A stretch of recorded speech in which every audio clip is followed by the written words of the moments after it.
the worst outcome in the world is not having self-esteem. Why?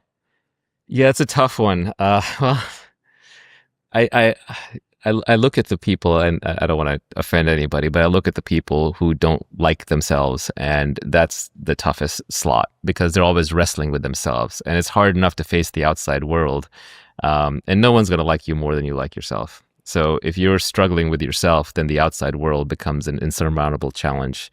And it's hard to say why people have low self-esteem. It might be genetic. It might just be circumstantial.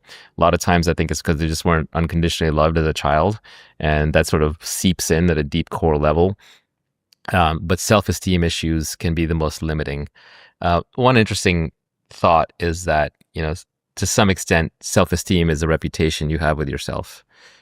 You're watching yourself at all times. You know what you're doing, and you have your own moral code. Everyone has a different moral code. But if you don't live up to your own moral code, the same code that you hold others to, it will damage your self-esteem. So perhaps one way to build up your self-esteem is to live up to your own code very rigorously, have one, and then live up to it. Another way to raise your self-esteem might be to do things for others. If I look back on my life and, what are the moments that I'm actually proud of? There's very far and few between. And it's not that often. And it's not the things you would expect. It's not the material success. It's not having learned this thing or that. It's when I made a sacrifice for somebody or something that I loved. And that's when I'm actually, ironically, most proud. Now, that's through an explicit mental exercise, but I'll bet you at some level I'm recording that implicitly.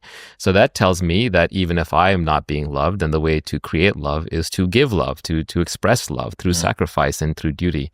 And so I think doing things like that can build up your self-esteem really fast. It's interesting when you talk about sacrifice, because a lot of the time people say, well, I sacrificed so much for my job.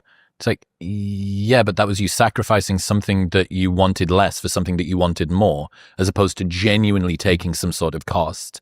And I wonder whether if self-esteem is you adhering to your internal, your actions and your values aligning, even when it's difficult, or perhaps even more so when it's difficult. I wonder whether there is a price that people who are more introspective, high integrity, pay, because you think, well, you've got this heavier set of overheads that you need to pay in some way. Well, if being ethical were profitable, everybody would do it, right? So at some level, it does involve a sacrifice. But that sacrifice can also be thought of as you're thinking for the long term rather than the short term. For example, the virtues are the set of virtues is a set of beliefs that if everybody in society followed them as individuals, it would lead to win-win outcomes for everybody. So if I am honest and